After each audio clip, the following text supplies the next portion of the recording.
good afternoon, good evening, good morning, whatever time you're watching this. This is Chris Ream, also known as Boris, my nickname from grammar school.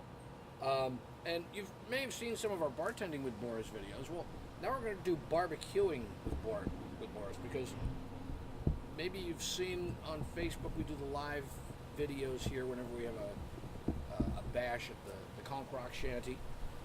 And I've been barbecuing since I was a little kid, so it's kind of one of my passions in life is to play music, love Denny Hoy, who's the camera person, there she is, and barbecue. Write music, write books. Those are the things I love. So in any case, I thought it might be a good idea to show you different series on what we'll be doing and how we go about doing them in step-by-step things. The first thing you're going to do if you're having a barbecue is grab a beer. And today's beer, it changes every time, is the Kona Brewing's Castaway India Pale Ale. So that's what I'm drinking today. Now, one of the problems with barbecuing that I always had for years was I didn't like using fuel.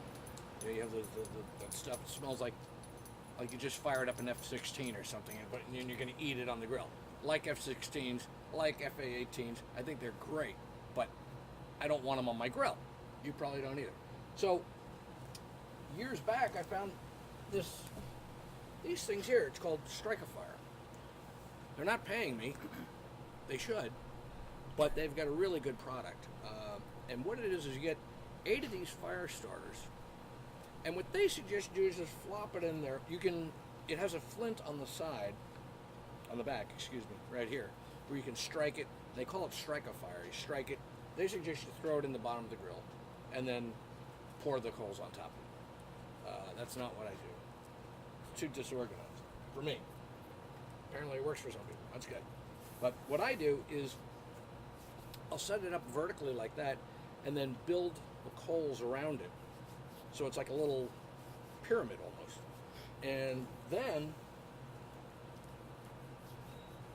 I'll take my lighter and I'll light it, because the end of it, by the way, where you strike it on the box, it's like a match. It's no different. It starts right there. But I stick that end out.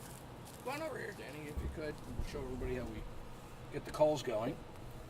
Okay, there's that. So I take the starter, the lighter, and just put it right here. There you go. It's going. And fires up really excited, but then you see it dies right down. It's a very slow burning, I'm going to call it a fire stick, but here they are again, very slow burning.